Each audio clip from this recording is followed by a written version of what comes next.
Welcome, everyone, to our virtual poetry listening party. And I'm glad you are here. This poetry event is sponsored by Young Lions Roar and the Plainfield Community Alliance.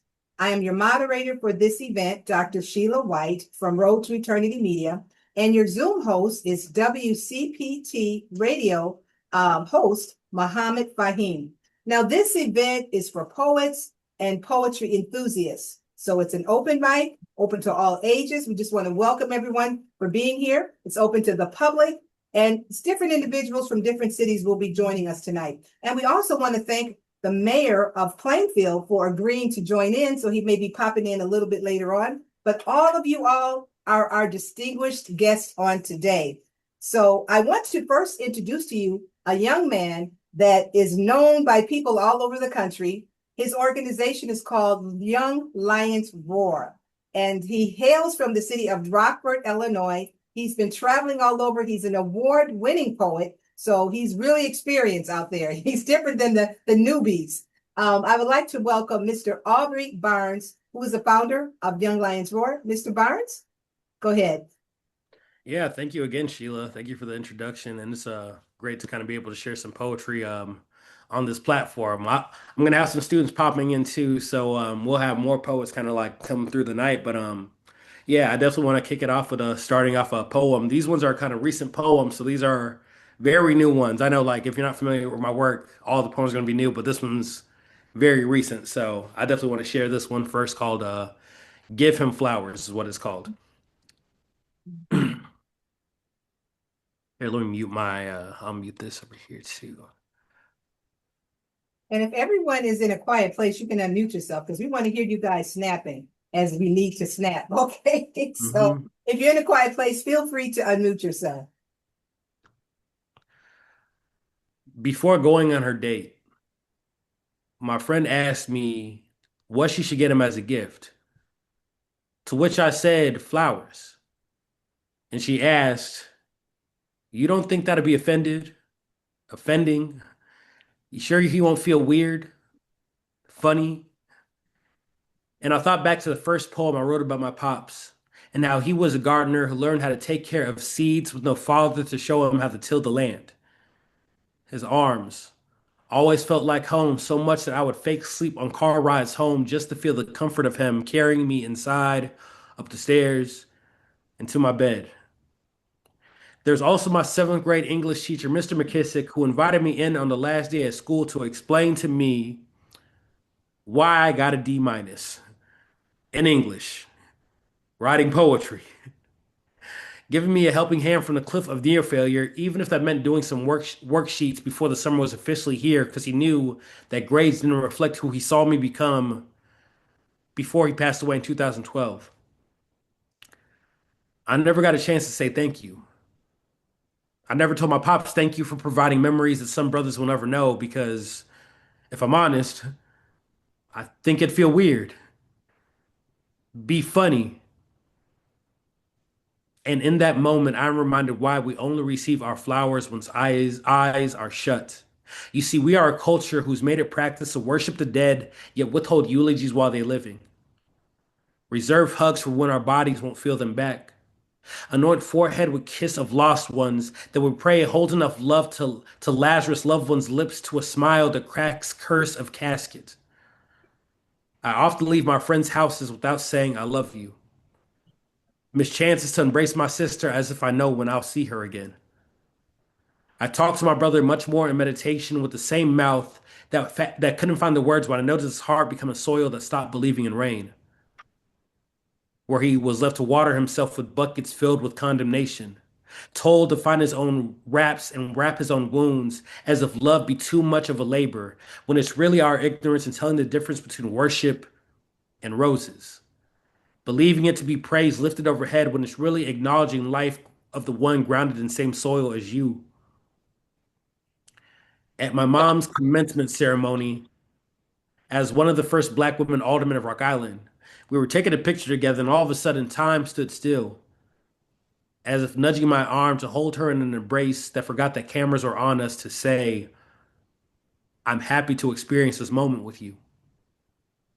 When my eyes looked like barren desert, Scorched by fires that left me in ashes, please, please give me flowers to remind me that these hands can still till my land. Bloom something out of the brokenness, with palms that pray in psalms, with a mind that meditates on all that is good so that I can give you your flowers before we turn back to the ground. Because it's not offended. And it may feel funny. Heck, it may feel weird, but that's just love. A love that can be gived and received while we're here. So, yes, get him his flowers. Thank you. I Thank think you, we Aubrey. can snap. I think we Yep, can snaps, claps, whatever feels snap, appropriate. snap. That's good. You can Yep. take yourself off and mute if you're in a quiet place. That's awesome because the Mhm. encouragement is real. Sheila, we So got Dr. Joan Caden also joining us now. So Joan is also on. Thank you for joining, Joan. thank you, Joan, for joining us. And I know you probably have something special for us as well. You're on mute, Joan, so you have to take yourself off and mute so we can hear your lovely voice. Hello, everyone. I just got on. Sorry, tried to find the link, but that was wonderful. I really loved how you created that whole experience. It was beautiful. Oh, thank you, Joan. Yeah, I appreciate that. Yeah, good to see you again, Aubrey. You too. You too. Thank you. And like I said, if you're in a quiet place, please take yourself off of mute so we can hear your claps, we can hear your encouragement. It's really important because everybody is not as well versed as Aubrey and have 26 years like Mohammed Fahim has. So those are the professionals. So I want to bring up now a young lady that works with Young Lions Roar. She's a dynamic individual. She has a magnetic personality, a person that is just flowing and glowing.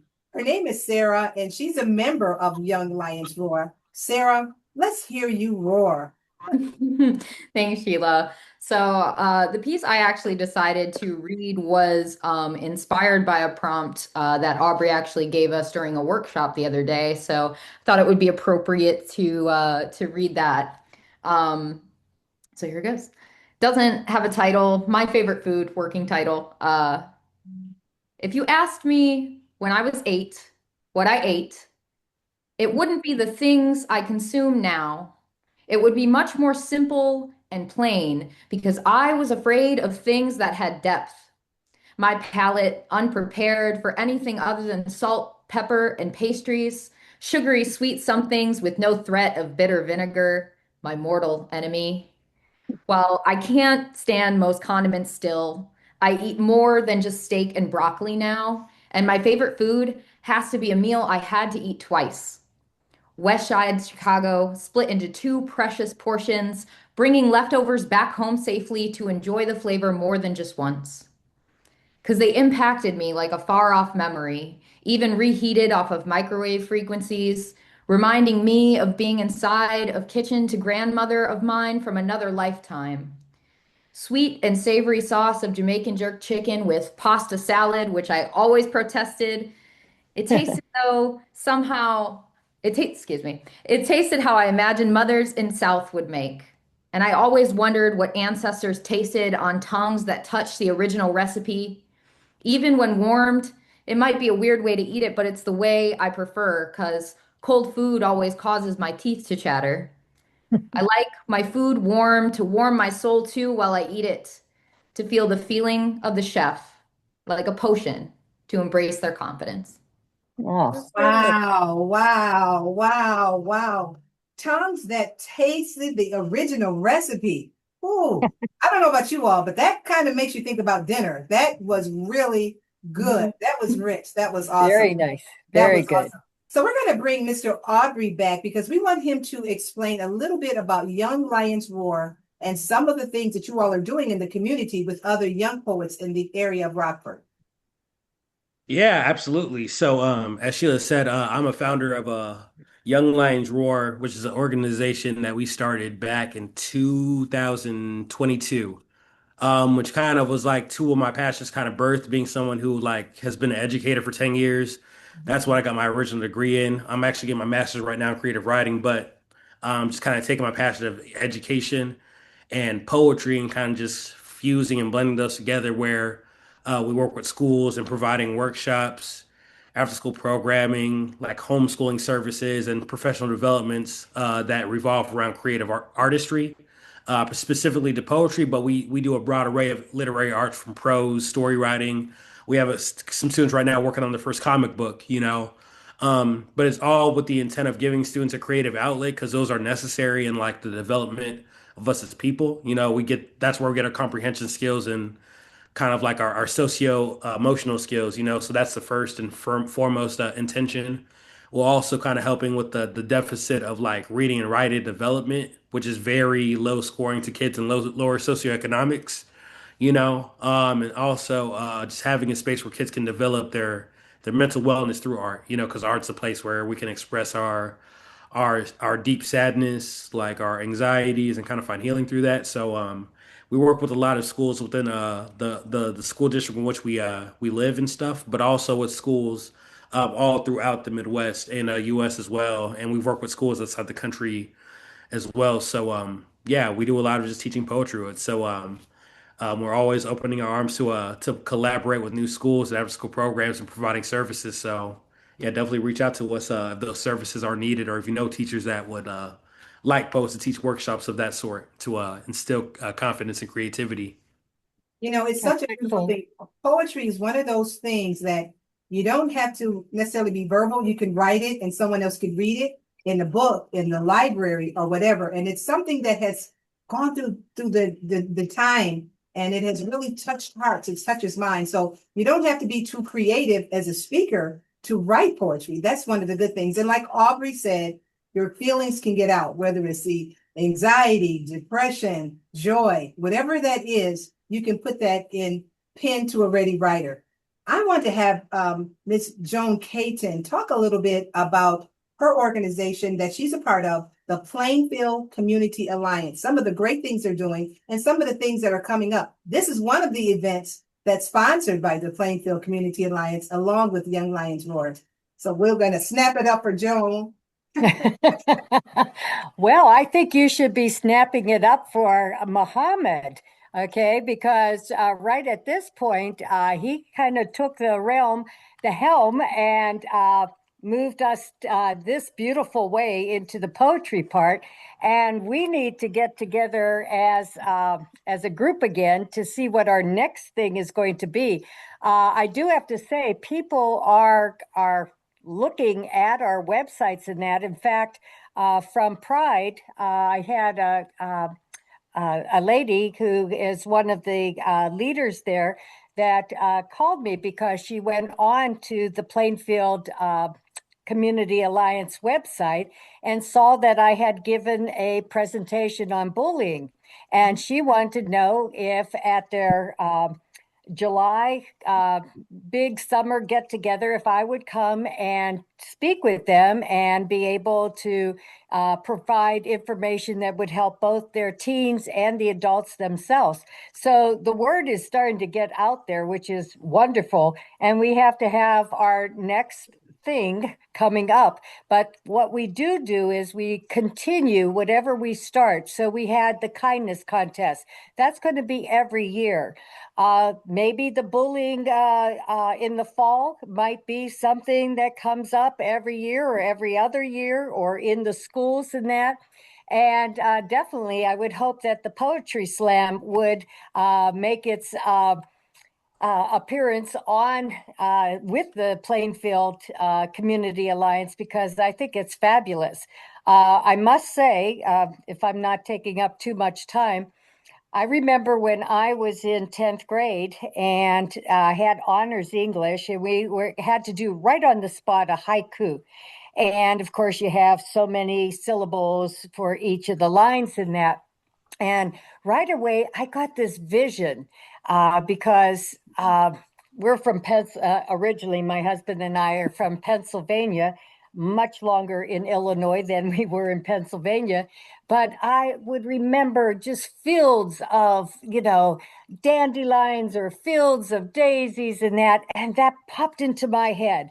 And now don't laugh, this was a long time ago, but this is how it went. It said, dancing dandelions, ruling the open field. Hark, a lawnmower. I thought that was great.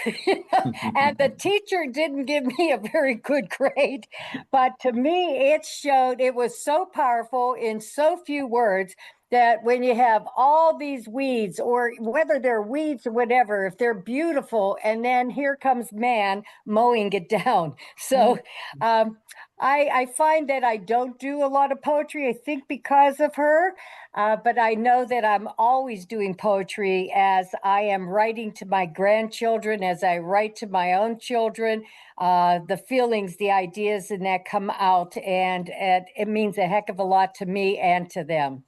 Wow, that is awesome. That is so true. The beautiful flowers, and then someone comes and mows them down. That is so true. We're going to ask Miss Lit for Life, Tanisha, to be able to give us her poem at this time. Tanisha Thompson. Okie dokie. Good afternoon, Good everyone. afternoon. Hi. You knew. Right. So the name of my poem is Radiant Rebirth. Radiant rebirth. You almost got away with it. You almost got away with thinking you were meant for a regular routine life. But that feeling in the pit of your stomach wouldn't go away. That feeling of there's something more than this. There's more than this. There's more than this. So you listened. You broke the cycle, unlearned the quiet lies whispered through generations, peeled back the layers of survival mode, and chose to thrive. You gave yourself permission to want, to wonder, to wander into the wild of your becoming. Now look at you, shining, rising in your power, looking good, feeling good, radiating that I finally remembered who TF I am kind of energy. You are the dream unburied. You are the prayer answered in skin and gold and grace. You are not regular. You are ritual. You are not routine. You are rebirth. You are not too much. You are perfectly timed. I see you. I am you. I love you. And baby, the world better get ready because the glow up was spiritual and it's just the beginning. Very nice. Very nice. Amen. Amen. Thank you. You should have Thank you. prepared us for that a little bit. Thank you for sharing. No problem. You are not too much. You are perfectly timed, and that was perfect timing. Reminding Yes. us of who we are. That's the beauty of poetry. It could take you away. It's like a cow gun, take me away feeling. You know what I'm saying? That was beautiful. I'm still stuck on the tongues that touch the original recipe. I'm like, whoa. Messing me up. My No, goodness. it is so essential, especially in today's world, folks, to have a little get together like this. Yes. You know, share our thoughts, share our creativity. The world is just going nuts around us, and this is such a safe space. And I'm so thankful for Aubrey to have this thing, brought to our attention. Let's do it. Yes. To continue to do this, Aubrey, thank you for taking the initiative for this. Thank you. This is a Absolutely. beautiful place, a safe place where you can just share your heart, share your mind, share your story, share your journey, and, Yes. and all of that. And we're going to bring Miss Laurel Thompson, we call her lovingly Libby, to the microphone. And she's an awesome individual as well. She's a creative spirit. She designs everything organically. Okay. So what she puts into her mouth, it's organically from her garden. And she's an artisan. And so she does everything just from inspiration, Joan. I love it. So, Wow. Miss Thompson, let's hear from you. Hey, everyone. Thank you, Dr. Oh, Sheila, hello. for having me here. I really appreciate this time. But just to let you know, I'm sitting in my car because they're doing renovations in my home. So, so bear with me here. I've got this poem. It's called Shout from Afar. And it's all these things that's going on in our world today. I think it is, this does it, great justice here. Shout from afar. If I could bombard the gates of heaven, I'd do it with such a shout. Even the angels will wonder what it's all about. I tell about the destruction that mankind has caused, the murder and other crimes, as if there are no laws. I tell about the orphans and how they've been abandoned, some suffering depression, many suffering famine. I'd yell in such a way they couldn't help hear my scream. Would you please do something, sir, about all our rebellious teens? I stand on the rooftop, my bullhorn in hand. I'll tell how greed has taken over in almost every man. If that's not high enough, I climb the treetop. He's got to hear me now saying, please, sir, make it stop. I'd move onto the mountain, and there I stand my ground.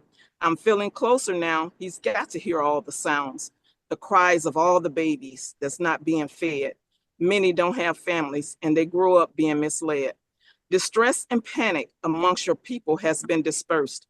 This attack on some of them is like a generational curse. I'm coming down now. I know he heard my plea.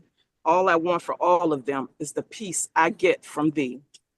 Wow. Awesome. That is Awesome. powerful. Thank you. Thank you. Very powerful. Sheila, we just had Mayor Argodelis also join the team. Yes.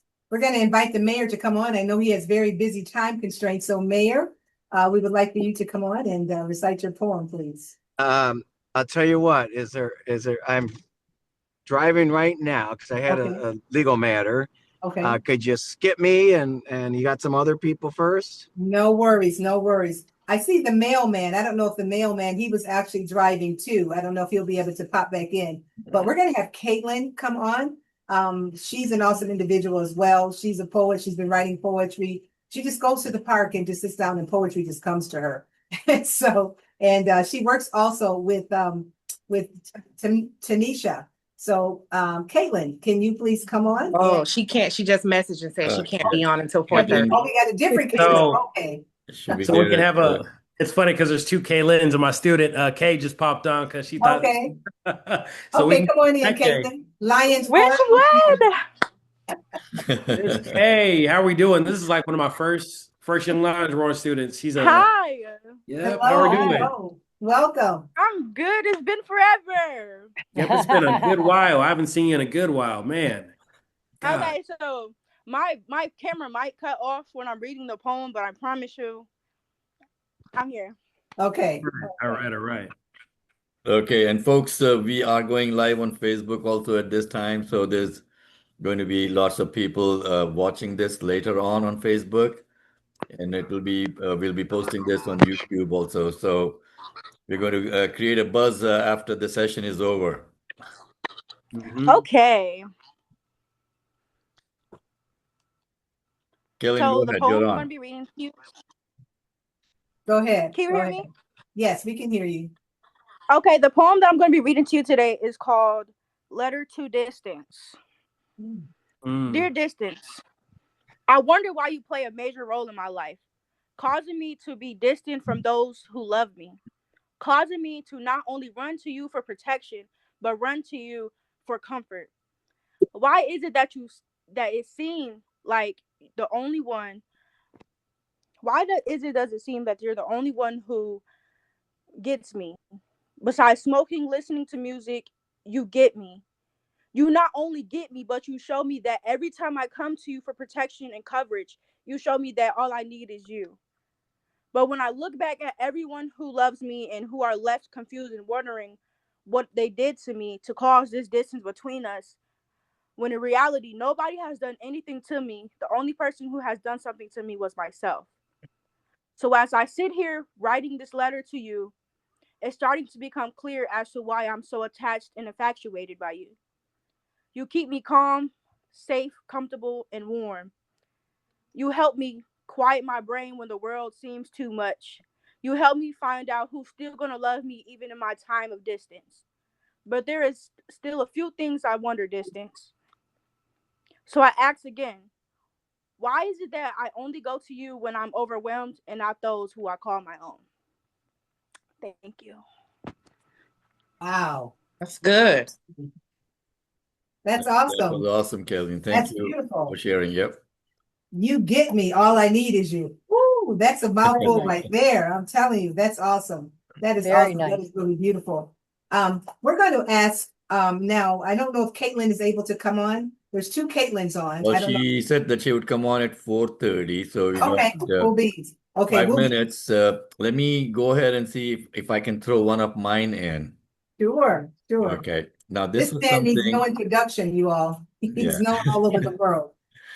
No, this was something that that I actually wrote when I was in school. Believe it or not, this was written on the 19th of this month, Juneteenth, in 1973. Mm. So that far back, I called it the Orphan's Lament. Mm. So, and I wasn't orphaned at that time, but like we heard time and again, poetry comes. So let me get into it. I didn't show it, but I was crying, my cheeks dry with the sun's burning rays, as I was on the pavement lying, thinking about those far-off days. The loves, the joys of childhood swept away in the wind of memories dear. The baubles, the trifles, the marbles kept, the bunny and Teddy always near. The gentle hands of my mother coaxing me to eat. I remember the golden voice and angelic face. Was it all an enchanting vision sweet of a fairy and a heavenly place? Whenever I woke up, she was always near, showering me with unbounded love. In her presence, I knew no fear, protected as if by God above. Ah, how much it has added to my grief to feel and almost touch her face. In my fleeting visions brief, strange indeed are the Almighty's ways. Where are you, my mother? Where are you? I hope and pray you're not very far. Though people are saying in a manner new that you too have left me to become a star. Leaving me alone, I know not why, mother, you have gone away. To go above and embrace the sky, is it with the shining moon to play? The only protector I ever had. You used to kiss and caress me. Don't you yearn for your lonely lad sitting atop some golden tree? So this was 1973, June Wow. 19. Wow. That is Yes. awesome. You know, the thing about poetry is it takes you to a place, you know, around the world in different lives, in different cultures, Yes. spaces. Yes. And as Sarah was saying things about food, you almost smell the aroma of the food through poetry. It's a beautiful thing. And this is a beautiful place and a safe place. And so I want to thank the Plainfield Alliance, again, Community Alliance, as well as Young Lions Roar, and all the participants that are here. At this time, I'm going to recite one. You guys have got me so excited. I'm so happy to be in this safe place. And this is called The Many Shades of a Woman. The woman that I am is the woman that I am. It's who I was created to be. Gentle, kind, loving, warm. I wear them all elegantly. My resume speaks of my laughter. It's what I enjoy so much. A smile, a word of kindness, sometimes just a gentle touch. Don't assume you know me. There is so much more than the eye can see. My love can run as deep as you can let it, or scratch the surface top you see.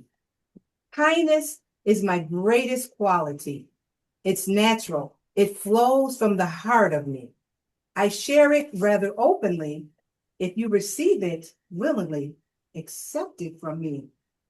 Oh, yes, the woman that I am is the woman that I am. Beautiful, intelligent, charming, creative. Oh, yes, I guess those gifts gracefully. Never do I take them for granted. It's just these qualities that makes all of me, the many shades of a woman. Wow. What great Awesome, Sheila. self-acceptance. I Great love that. job. Wow. And More that of was us written have to by be like that. that was written by Lurie Thompson. And it was a poem that was dedicated to me. And I thought, oh my God, it's so, so beautiful. And It is. I just want Wow. to thank her. And like I said, poetry just, it runs deep. It goes so far. Yeah. Is there Amen. someone else that would like to recite a poem or another poem at this time? I know Muhammad has poems from the 70s all the way back. He's got a book of poetry, Joan. But is there someone else that would like to share something that's on their heart? That'd be great. Aubrey, go ahead. Yeah, actually, I have one of my friends here. So after this, we have a poetry open mic that we do in the town here, Yeah.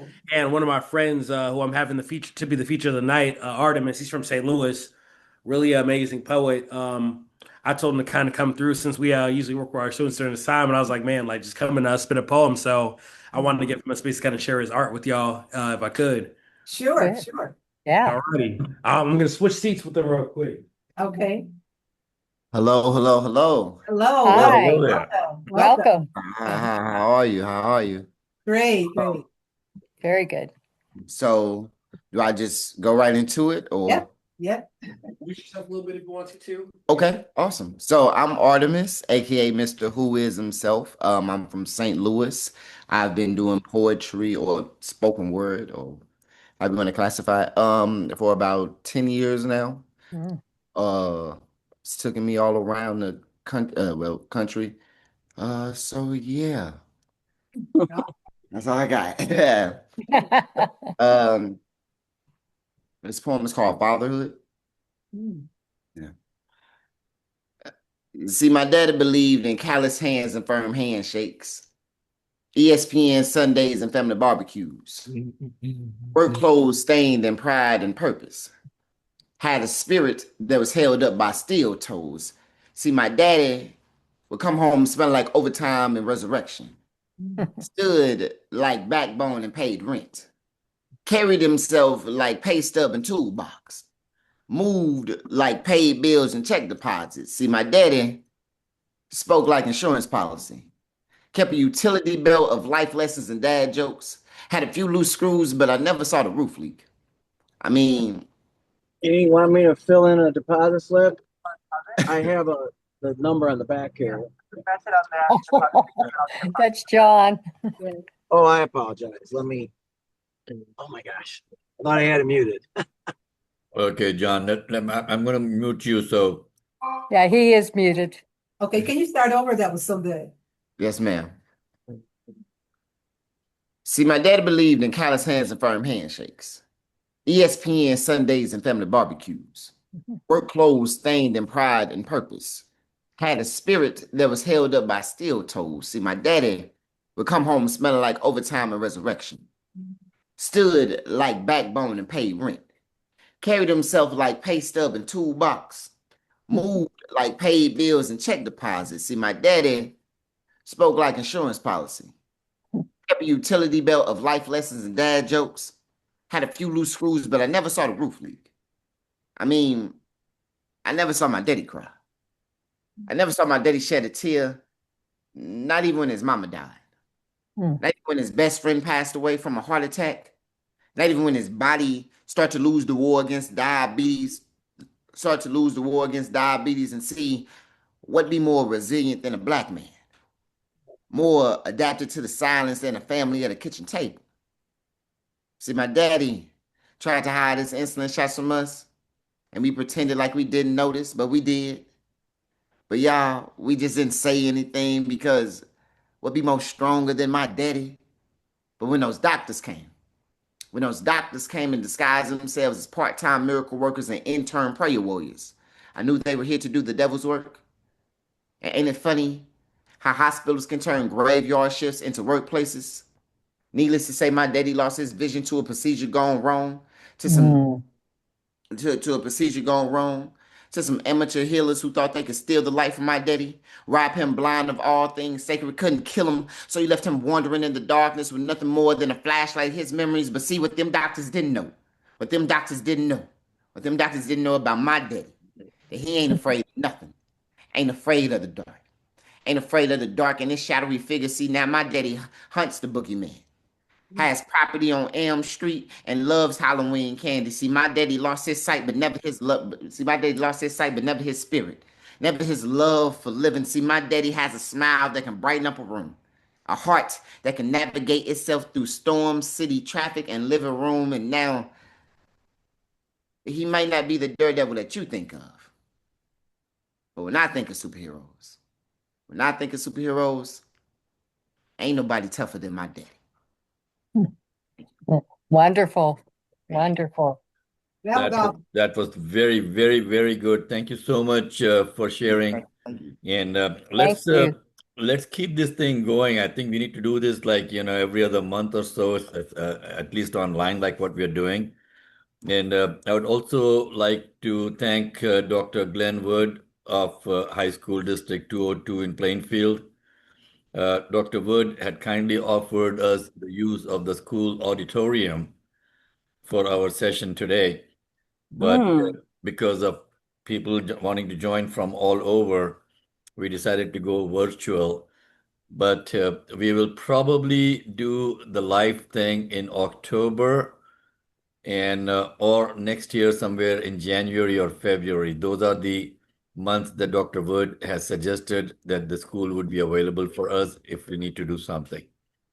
So thank you, Dr. Wood, for working with us. Whenever we need something, Dr. Wood is always there for us. And that's the great town that we live in Plainfield, folks. There's so many people just wanting to step up and make this, a community event whenever we want it.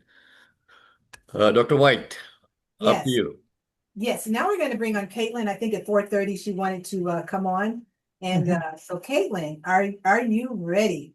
I know that you are a poet by heart. You go into nature and you just write whatever comes on your heart and whatever you see. So if you're ready, you can take yourself off the mute and we're ready for you.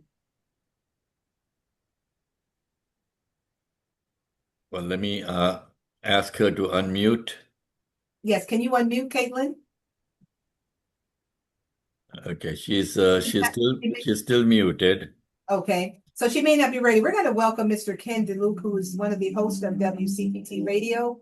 Ken, hello. Do you have anything to say to the Plainfield Community Alliance as well as Young Lions Roar on this poetry event? Yes, I do.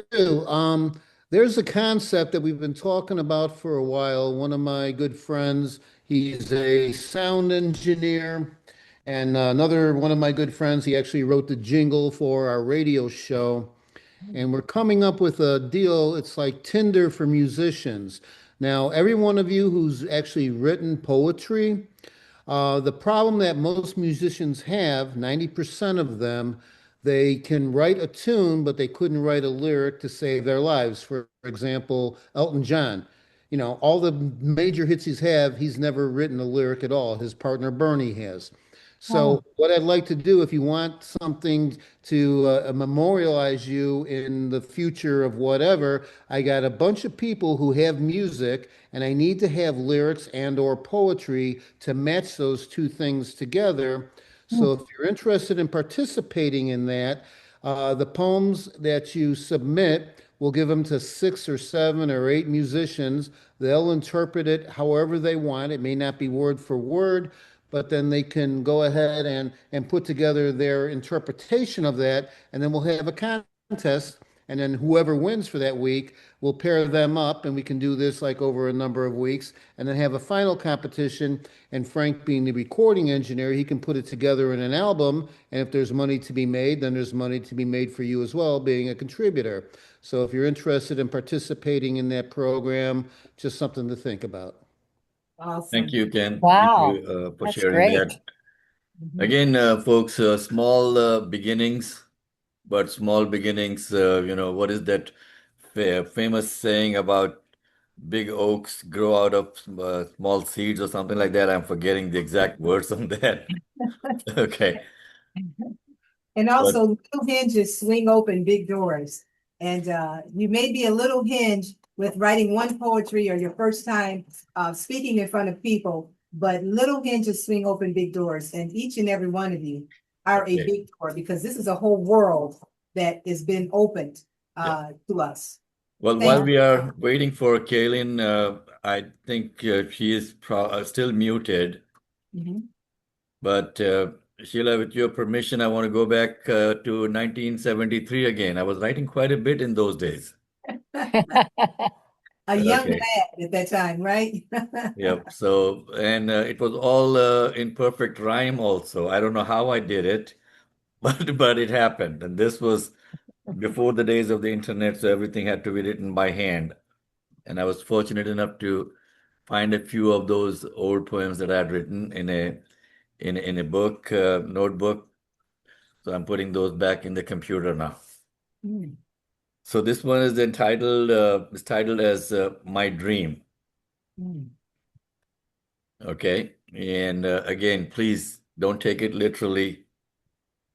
It was just a thought. Okay. So she's a dream, tender and bright, haunting my senses day and night. The soft cheeks and the silky hair. Suddenly, the vision is clearly there. The angelic face with the golden halo. Is she a robin or a virgin swallow? The curve of the waist, the bewitching smile, make me breathless for quite a while. With gestures and smiles, she tickles my fancy, going away and coming near. Whether she looked like a rose or a pansy, she always will be my dearest dear. When will it be that I can proclaim that love, my love, is a trying game? Day and night, the dream is there, with a fairy in it getting fair and fair. My thoughts keep on always straying. Is this a game that they are playing? When I feel that I'm at last asleep, the dream comes again to haunt and peep. When will it be from beyond some hill? The sun will bring the pleasant thrill that she is mine, mine forever, and the dream will go and haunt me never. Very nice. That's good. Yeah, And so I guess the hormones were kicking in those days. I was just completing high school and okay. the inspiration was flowing. I'm telling you, before Okay. the internet, I'll tell you that's awesome. That's awesome. Oh, very nice. I And just then want he to was ask, able to go to prom with her. How cool is that? I just have a question for Aubrey. Aubrey, what do you love about poetry? Because you are an award-winning poet. What are some of the things you love about this art? I think for myself, I'm always telling people like I always tell like my friends and students that like for me, poetry's for myself before it is for anybody else. So it's like for me, I like the exploration that kind of like involves with like figuring out different parts of me, you know, with writing that poem, Giving Flowers, and kind of how that poem like realizing like, oh yeah, like I appreciate flowers too, you know, just metaphorically or realistically because it reminds me of like important parts of myself. And like I wouldn't have been able to have that realization without writing that poem though. So for me, I enjoy as much as I enjoy the storytelling aspect of it, just being someone who's like a storyteller and stuff like that. I appreciate like how it allows me to know myself on a deeper level that like much people don't really know that they have access to, you know, through the art form. So I appreciate that part about it. And Sarah of Young Lions Roar, what do you enjoy most about poetry? You've been writing poetry as well. What do you enjoy most about writing poetry? I'm gonna get her real quick to answer that question for you. Okay, because she has been Kaylin writing is poetry. finally unmuted, Sheila. Okay, Caitlin, welcome. We've been waiting for you. Hello. Welcome. We want to hear I'm what walking. you say. You're a poet enthusiast. Yes, You're out in nature. It looks like you're out in nature as well. I am. I'm actually walking to my car now. I just got off from my 9 to 5. Okay. Now it is time for my 5 to 9. Okay. So just a second while I grab this. I'll And do we it on just the go. You're ready? And we just want to thank everyone for being here. We know we're going to hear from the mayor. Tom, and can you hear me okay? I'm in the Yeah. Bluetooth, so I can turn it off. We can hear you. We can hear you. Just want to thank everyone for being here This is such a special time, a special moment, and everyone taking place in this. This is the first of something we're doing with this community. So, like Mohammed said, we want to keep this going. It's inspiration, it's motivation, and we're so happy. Okay, Caitlin, you can go ahead. This is called my 30 seconds around the sun. This year, I learned strong doesn't just mean strength. I learned to be strong, you have to have faith. Faith in you that you know God's call, you hear it and answer it, and then you see it all. What you said you wanted, you got it just like that. Don't ever doubt yourself. God's got you. That's a fact. Holding nothing back, living full, authentic, and true, creating in the flow is all I want to do. I learned how to get me right because I know who I am. We always want to say, God, please just let me know the plan. But the things that are for us come easy when we trust. Our timing can box us in, but God's timing says no limits on us. So be free, be you, get carried away, and love the joy, the beauty, and energy you get to create today. Very Namaste. nice. Yeah. Very nice. Wow. Worth the wait. Worth the wait. All right, Worth the Caitlin. wait. It's so Love cool it. because Love you it. said that strong doesn't just mean strength. And that That's is right. a beautiful statement. That is a beautiful statement. It's not about Very nice. muscles and things. Sarah, what do you enjoy most about poetry? You've been writing this a number of years, not as long as Muhammad back into the 70s, but you've been writing poetry for a while. What does it mean to you to be a poet? You're talking. So it's actually interesting because I originally found poetry when I was a little bit younger. And the way that I was writing poetry was literally outside of myself. It was like in a form of a character or like through the eyes of another person. But then since meeting Aubrey and getting involved with the Young Lions Roar, I've been able to kind of find my own voice through poetry and really just kind of embrace like what my authentic self looks like and how I can kind of project that outward. And just like, I think my favorite part about poetry is the vulnerability in it. It's the honesty. It's the ability for us to like get down to the deepest parts of ourselves and to be able to put it into words somehow and like convey this emotion we feel, which we all know is like emotions are so nuanced and crazy, and we can literally flip a switch and feel a different way a second later. But it's like somehow poetry encapsulates that in a way that a narrative and a story never could. And so I think that's like my favorite part about it is like it's a painting with words because you're able to like really envision and like take it in. It's almost like we had mentioned in my poem earlier, eating a meal. You know what I mean? It's like a good poem is just like a good meal. And that's what I love about it, because we can share that with our community in the same way we share our food and things like that, you know? Wow, that's powerful. That's powerful. That's why I wanted you to express that. Muhammad, you have been writing poetry. We talked about it in the 70s. You feel so strong about poetry and you go to a level that a lot of people can't go into that level, that deep.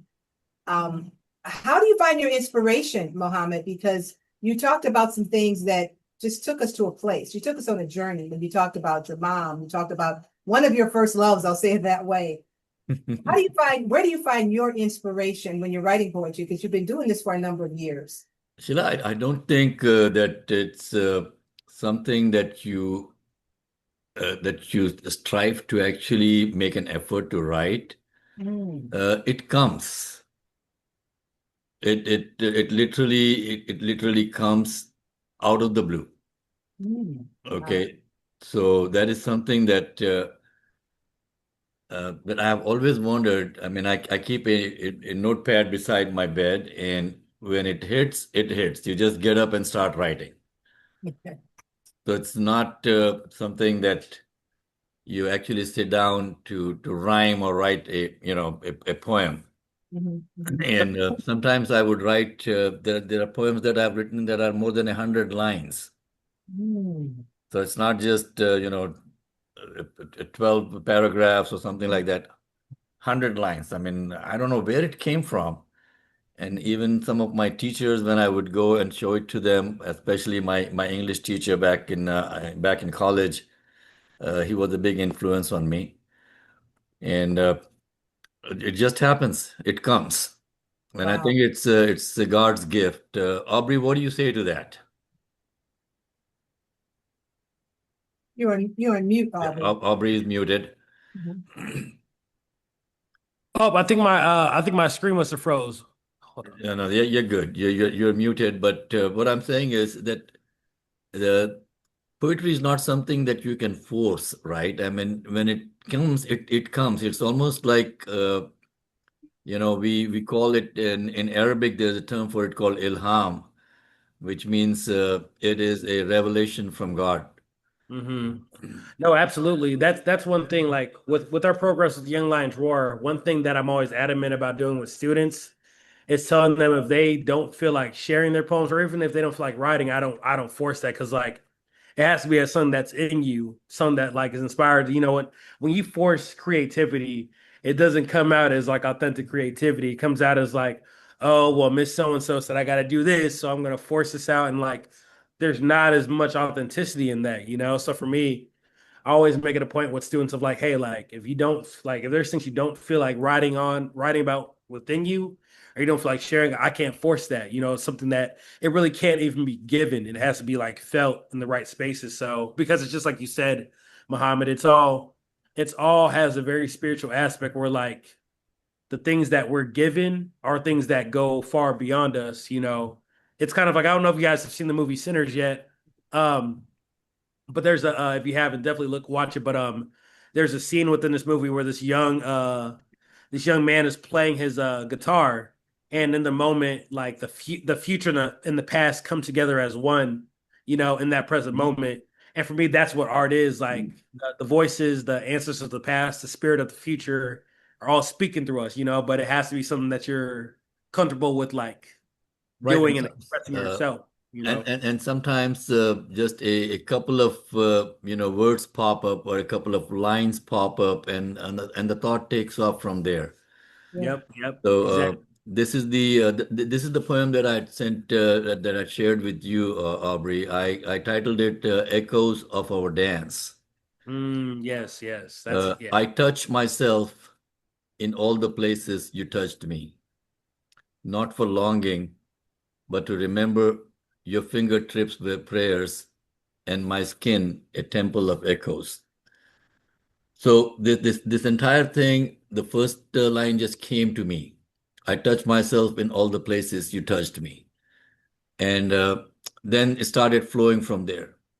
You left behind a map of us, etched in warmth, in quiet sighs that rise again when I'm still enough to listen.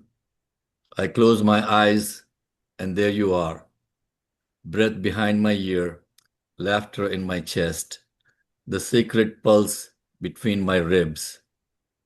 We were never just flesh, we were fire braided with breath, soul threaded to soul, in a dance not bound by rhythm, but by recognition, ancient, holy, and wild.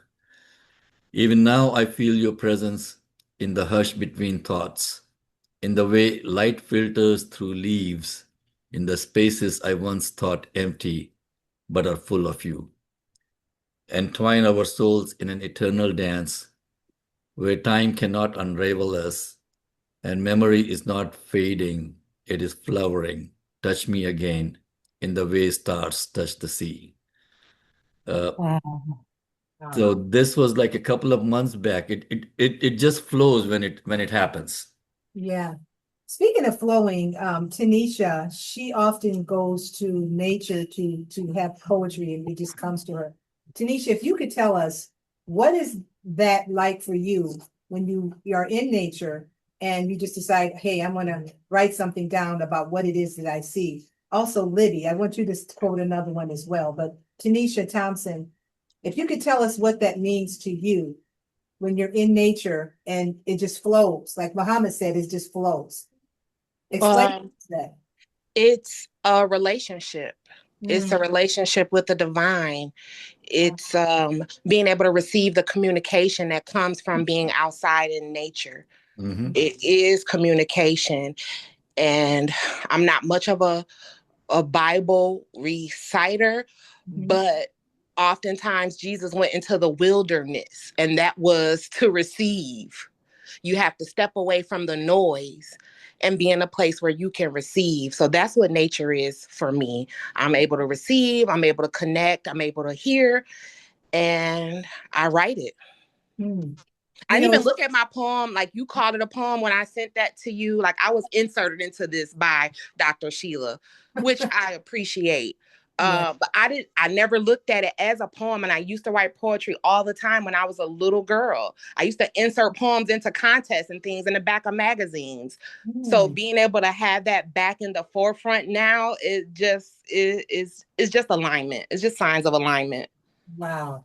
That is so awesome, so beautiful. And it's something about no matter where you are, Muhammad was kind of saying it just comes to you, it just flows. That's creativity. And that is like a touch from God, I think. And speaking Mhm. of that, you know, when you think about the book or the Bible, Psalms are like a song, and they're it's like poetry. Also, the book of Song of Solomon seems like a poetry as you're just reading through that. So inspiration comes in nature, it comes through reading, it comes through, as Aubrey said, you can look at something and then your mind will start to drift away and it takes you to a place. I love the way Joan was just leaning back like Calgon, take me away.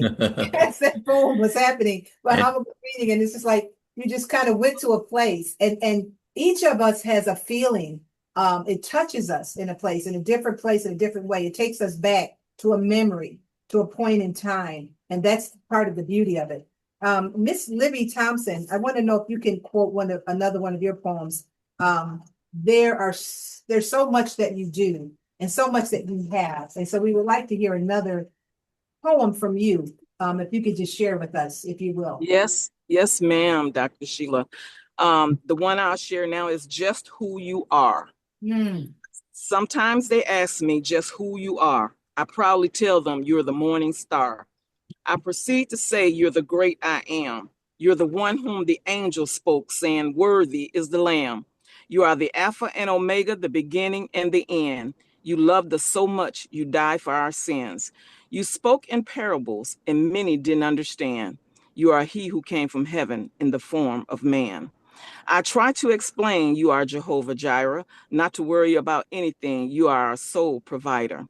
I do my best to be a witness without blame and let them know you are he who has many names.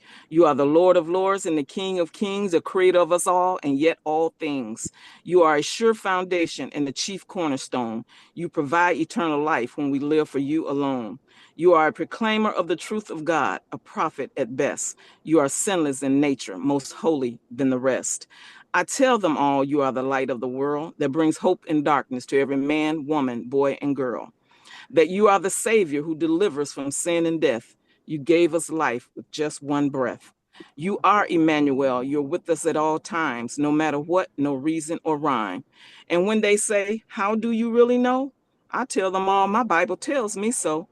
For he is the word. For he is the word and our bread of life, our one essential food, both day and night. For you and I, he paid the cost by shedding his blood upon the cross. Wow. Boy, that should be in every church, every Christian church. That is fabulous. That was good. That was good. Thank That's you. my Thank you. mama. That's my mama, y'all. Joan, you have a question. What was your question, Joan? Okay, it wasn't a question. I just wanted to remind myself to go back to the last poem that Mohammed said.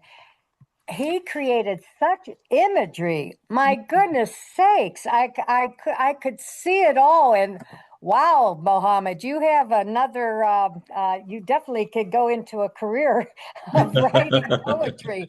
That was fabulous. And so was the all of the poems so far, all of them. Thank you, Joan. Thank you. And like I said, this was just a thought that came, and Aubrey came up with the idea about doing the poetry slam, and I think this has been wonderful. If we were doing it in a physical space, I think 2 hours would not have been enough for us. But seeing that we are online, I don't think that we can go for 2 hours online. There's people who have got things to do and places to go.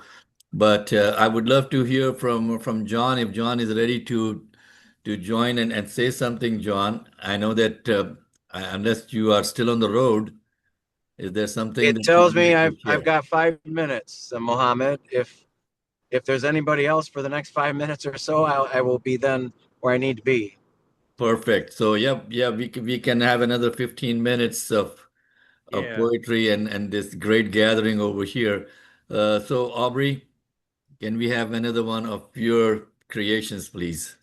Yeah, absolutely. So, man, there's like a poem I had in my mind that I wanted to share, but like with the whole conversation going on, I'm like, man, I have this one that I'm working to memory actually. Just off the conversation we've been having with just like the spiritual roots of art, specifically poetry. So I wrote this one, an ode to my grandmother. You might know who she is, Sheila, but it's called The Gospel According to Grandma Pugh is the name of the poem. So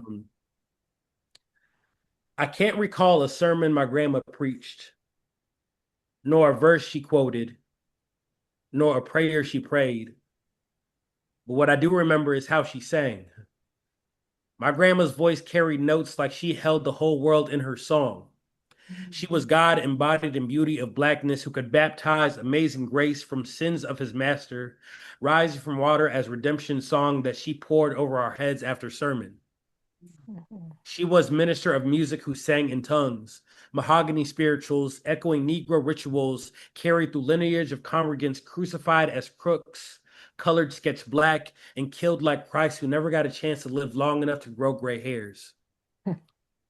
Souls sold by sellers spitting sermons off auction blocks, resurrection spilling from tongue whose harmony held pain under embrace. My grandmother was a prophet plagued by poverty, who came down like Moses to shatter commandments written in language of generational curses.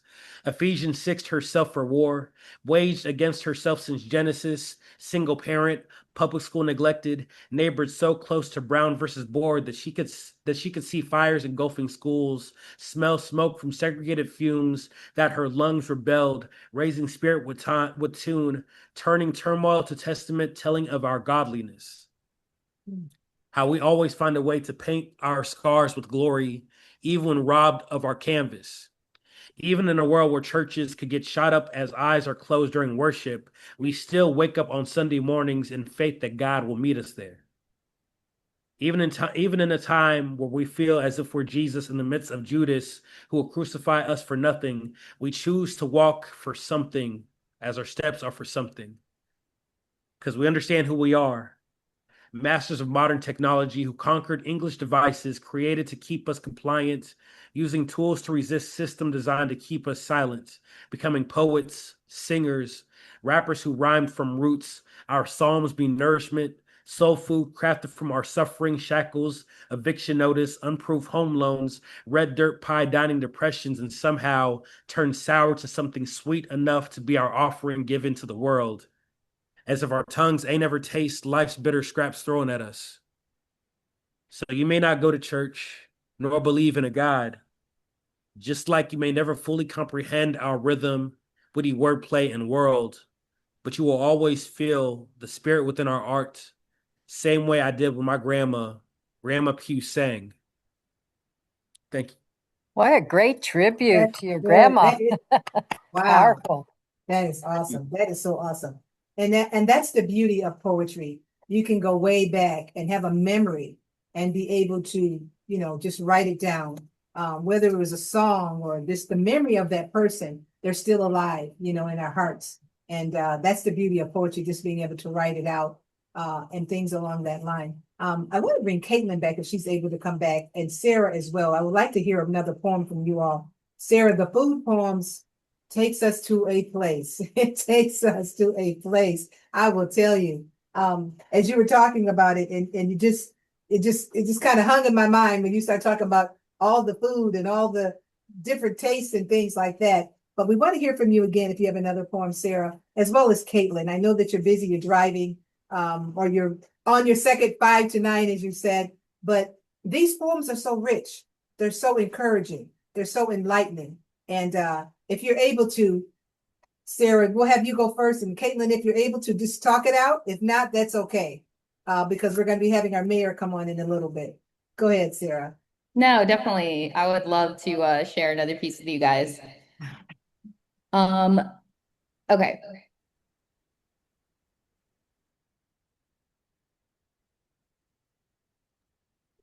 Okay. This one is called War Chief Medicine Man. And I wrote this a while ago. It's one of my first pieces that I was really writing when I was super getting back into poetry. So once a war chief became a medicine man, he began to pray over the wounds he had caused, trying to piece his enemies back together. He remembered the point of the enemy is to inject poison. So he prayed, patiently waited, and saw which herbs healed hatred. Communed with warlords whose war wounds had them battling in their inner war. He who wages war within translates into pain inflicted on those nearest and dearest. He who sees better days, seeks better ways by herbal remedy. Once a war chief became a medicine man, trying to fill arrow holes with sorry words and silent sermons given to him by his guides. Sometimes sorry just doesn't cut it. He can't bring them back or what their family lost along the way, so it feels safer to stay locked inside, away, praying for purpose and promise of a future filled with love, something from above to show him what he is made of. Once a war chief became a medicine man, his prayers didn't work on his victims, but they did work for his mind, and it healed over time in a way that was divine. Showed him paths of preaching that taught him to embrace both sides, life and death, dark and light, because the wolves should walk alongside each other, not drift towards one side or the other. It may simply just take time to recover, but a war chief can become a medicine man because the same hands that inflict wounds may heal others and can still light sacred sage to pray potent prayers protected by ancestors. Devotion does not define vibration. Love can feel like castration and pain like meditation. So his prayers are filled with anticipation for our collective liberation. Awesome, Sarah. Awesome. That was so beautiful. So beautiful. Yes. Love it. Love it. Thank you. Yeah, thank you. Thank you so much for sharing. Yes. Joan, I want you to tell us what's next coming up for the Plainfield Community Alliance. What's the next program that you all are planning? I know that you all are busy. Muhammad is trying to write things down, take notes, and always engage individuals in the different communities. But what's on the horizon for the next? Well, I kind of said that in the beginning when you said, Joan, tell us what's coming up for the Plainfield Community Alliance. And I said, Mohammed and Jennifer and Sandy and Matthew and I have to have our meeting and take our ideas and decide which one we're going to move on next. But like I said earlier, we definitely will continue things that we start, like this poetry slam and also the kindness contest. Mohammed, what would you like to add? Well, one of the things that that I wanted to share also is we have the Plainfield Fest coming up next weekend, and two things are happening next weekend. So on Friday, Saturday, and Sunday is the Plainfield Fest. I'm going to have a booth for the first time for my nonprofit, Aman, which is American Muslims Assisting Neighbors at the Fest. And I want to invite people of all faiths to come and just chat around the booth to get to know each other. So it's not just going to be American Muslims just standing over there. I would like to invite people of all faiths to come and let's sit, talk to each other, get to know each other as human beings, as God's creation, and break some of those barriers that are being created around us. Also on the 28th Saturday, we're going to have a dedication for a monument in memory of Wadi al-Fayumi, the young child who was brutally murdered in October of 2023. That brutal hate crime, which really put Plainfield in the crosshairs on national and international media. And so the community has come together to dedicate a monument in his name. which is being installed at the Van Horn Woods East in one of the playgrounds over there that is also going to be renamed by the Park District as the Wadi Al Fiyumi playground. So those are two things happening next weekend, which we are going to be part of in some way, shape or form. But those are the important things. There's no agenda for the Community Alliance as such, Sheila. We just want to do things to bring the community together. Awesome. And, keep people informed and let us get to know each other as neighbors, as family, as friends. And I finally see our mayor now wiping his hands and getting ready and to jump in. John, thank you so much. Sheila, Plainfield had a wonderful Juneteenth celebration yesterday in front of the saw Village that. Hall at Settlers Park. Yeah, I saw it. And Mayor Argedelis was there with the proclamation. This is something which has not happened in Plainfield in the past. In all the years that I've been there, and the mayor is really bringing the community together. And I just wanted to give a shout out and appreciate Mayor Argedelis for what he's doing for the community. This was just awesome. So, Mayor, the stage is yours. You wanted to recite a poem which you said that you had written, and I was so thrilled when you said that. Ready when you are. Well, I have two poems, and I'm more of a prose writer, but I do completely. I heard so many thoughts from everybody about how poetry comes to you, and for me, it usually ends up being prose.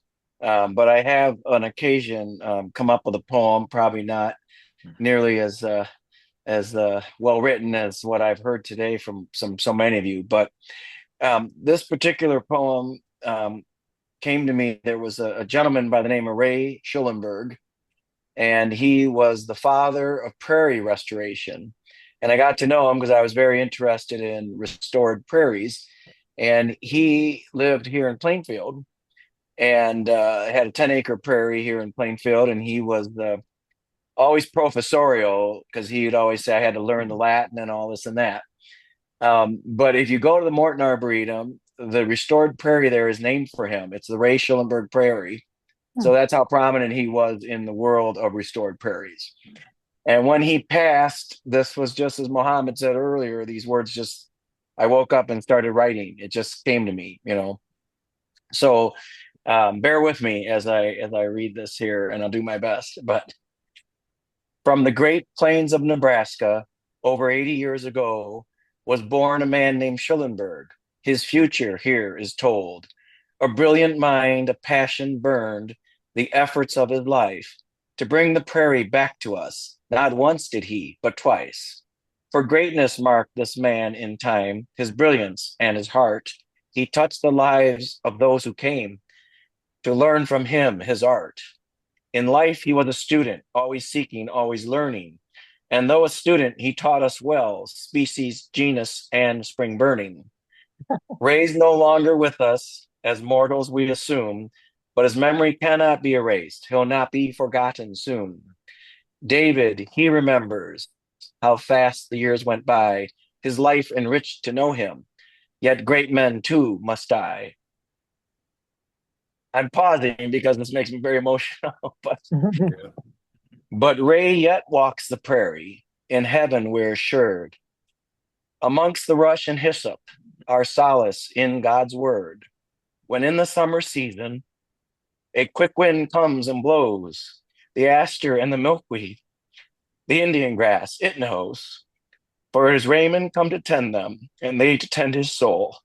In them the restoration, in him accomplished goal. Wow. That was very excellent. Wow. Very good, John, John. that was great. That was excellent. Wow. Wow. I'm sorry, but Beautiful. knowing him in person, it really gets me emotional thinking How about. long ago did he pass? It's been some time now, maybe 12, 15 years now, but Made a big impact on you. he did. I think I said this before in life. There are a handful of people that make a big impact on you, and you will remember them. And if you can indulge me, I do have one more that Yes, yes. and I hate to say this, it seems like it's a trend here, but this was again based on a person's passing. This was a young guy, grew up in Plainfield, and Joan, you would know the Calantis family that had the Delta restaurant. Oh, yes. Yeah. So their son Peter was 36 years old when he died. He was a very obese guy and had health issues related to that. But he was one of those people who always made you laugh. When as soon as you walk up to him, you start laughing because you knew whatever he was going to say was going to be very funny. And he was a guest on radio stations. He would play Spiro the Greek. He did a Chris Farley imitation of the Man Down the River and all that stuff. So some of the references you'll hear are relating to his great humor. So here we go, I guess. We here on earth lament our loss of someone we love dearly. The years we had were not enough, our selfishness shone clearly. All who knew him loved and laughed, your talent legendary. Your smile and the mirth from you made all of us so merry. Your wife and parents suffer most, a pain that won't soon fade. Elias and Anna too, the memories you made. And as for me and many others, illusion and our fear. What dream is this come over us? To still believe you're here. But Pete has now moved on from us, so is Spiro and Matt Foley, to share his wit and comedy amongst the great and holy. We know you're safe in heaven now. Our prayers will provide, and in due time we'll laugh again and think of you inside. But still, this isn't good enough. To think of you is gone. No, we'll not let go of you. Can't bear to say so long. Much time will have to pass from now before we can consider to raise a glass of wine to you and have it not taste bitter. The priest will come and bless your soul. In winter's cold we'll shiver. We'll know for sure you'll now not dwell in a van down by the river. Good. Oh, That's that's good. awesome. Very good, Which is John. Matt Foley's famous line, right? Muhammad's been writing poems since the 70s. John, is Yeah. that your story? Is that the 80s or 90s? That's I think really you're good. right? Well, I'm glad Thank to you. share those things, but it comes rarely to me. I want, like when I am inspired, it usually ends up in prose. But I've had a few moments of poetry. So, Well, Wow. John, great. thank you Thank so you. much for sharing. And I think it's 5:18 now. I don't think that we can go up to 6 o'clock. I think people Yeah, have we have got the mailman. We have the things to mailman do, now. We but want to hear from him. yeah, we got Cam the mailman back, and let us see if we can finish off with Cam's poem today. Cam, go ahead, you're on. Hello, how y'all doing today? Pretty Great. good. Okay. I'm pulling over now, so I was just getting in my car. My phone was overheating. Okay. So, this is a poem that I wrote about my mom. A lesson I learned from her cooking. So, the name of the poem is That's Bananas. So, yellow, ripe, and beautiful, fresh. Mama had just come from the store shopping, black, decayed, and old. The peel had become splotchy. I grabbed the old bunch and headed for the trash. To put them in, my mom stopped me. Give me those bananas. I'm gonna need those in a minute. I didn't say it out loud, but I was in my head thinking, them old bananas, don't nobody want that. Instead, instead I said, you just brought some new ones. Those ones could go away. What's the purpose of old bananas unless to throw away? She asked me for a pan. I grabbed it out the cupboard. She grabbed some flour, salt, baking soda, and then she grabbed some butter. Out of the refrigerator, she grabbed a couple of eggs and she grabbed a pan. She told me, if you're patient, little boy, like God, I can show you I have a plan. I said, okay, and then I went about my way. In the living room, thinking about those bananas and the way that they were decayed, I knew I wasn't eating them. I said to myself, that'll be the day, as if I knew something about ice freezing over in hell. But I was in the living room and I can remember that smell. I ran back into the kitchen to see the pan coming out of the oven. I learned that day I learned that day how a master can turn what you think as nothing into something. Old bananas, that's what was in my head. But I learned that overripe bananas can make the best banana bread. She made banana pudding with the fresh bananas, the yellow ones, those that were ripe. Then I sat back and thought about it. I learned a lesson through her cooking that I could take throughout my life. Saying some people will tell you you're too old. They're going to say you're past your prime. But if God prepared you for his plan, you'll always be on time. Some will say you need some experience. You're too young to be where you're at. But God used Moses and David. And to this day, we still talk about that. So no matter what they say, what others say about you or any of your positions in this life, make sure he stays part of all of your business. And I guarantee no matter how he uses you in this life, you can be something delicious. And when you think about it, that's bananas. Man, that's great. Wow. Hey, Cam, I gotta say that I hope you appreciate the Ken and Mohammed bread. Yeah, Okay. that was good. Yes. I mean, save the best for last. Really, that was Okay. awesome. That was Folks, really Thank you. I do have a request for everyone.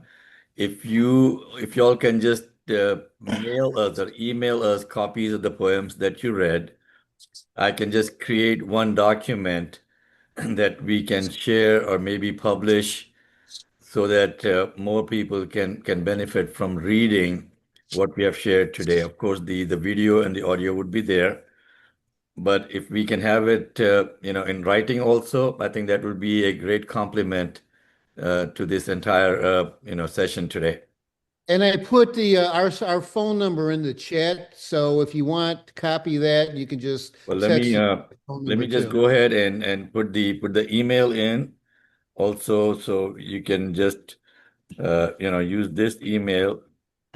Sorry, email to tls820am@gmail.com. So that will come straight to me, and then we'll see. Oh, sorry, let me rewrite that.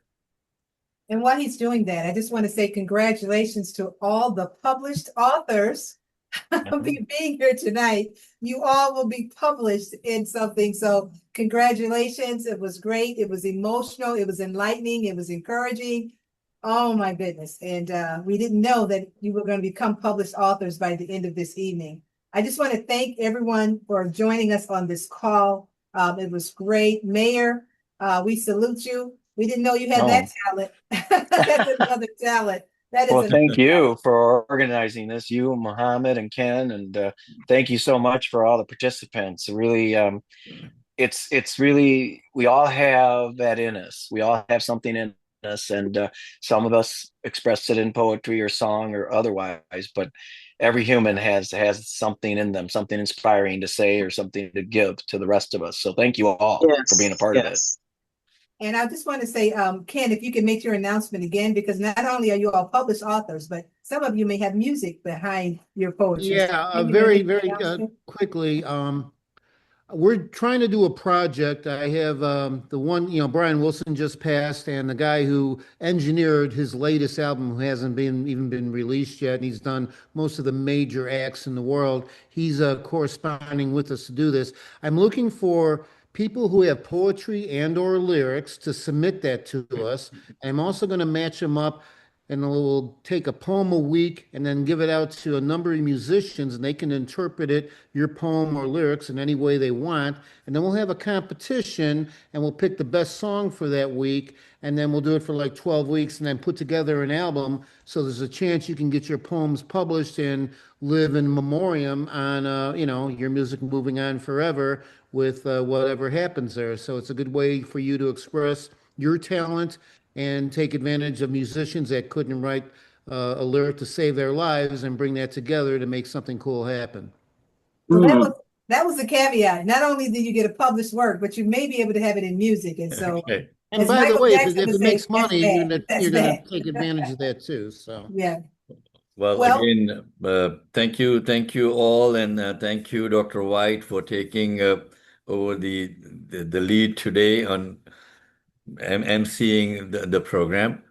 And the important thing is this, folks. Let us continue what we are doing and share it with your neighbors. Talk to your neighbors, to your family, your friends. And don't forget to tell them to listen to the Lightning Strike Sunday mornings from 9 to 10. Our show next Sunday is going to focus very strongly on the importance of Juneteenth, what it means for our country, and all of these new developments that are happening around us, around the world. We want to make sure that we make sense of the world around us, and you're more than welcome to please tune in. Don't forget, it's 8:20 a.m., and you can also listen to us worldwide now. I was told that we have about 150,000 listeners on different media, which is awesome, in about a year and a half that we have been on the air now. Yeah, and if you have if you have something you want to express, by all means, call in. We'll give you a platform to say whatever it is you want to talk about, and that helps make our show better, and it gets a chance for you to express what's important to you. Sure. The call-in number is 773-763-9278. And of course, you can go to the heartlandsignal.com and listen to us worldwide, or on the WCPT website, or on the WCPT Facebook also. You can listen to us. Thank you again, and thank you everyone from the bottom of my heart. This has been so wonderful. Good evening. good Take evening. care. All right, take care. Take care. Okay. Thank you so much, everybody. It was awesome. Caitlin, did you want to say something real quick before we get? Because I know you're driving, but you're full of poetry. I am. I actually have one more, but I thought we were done.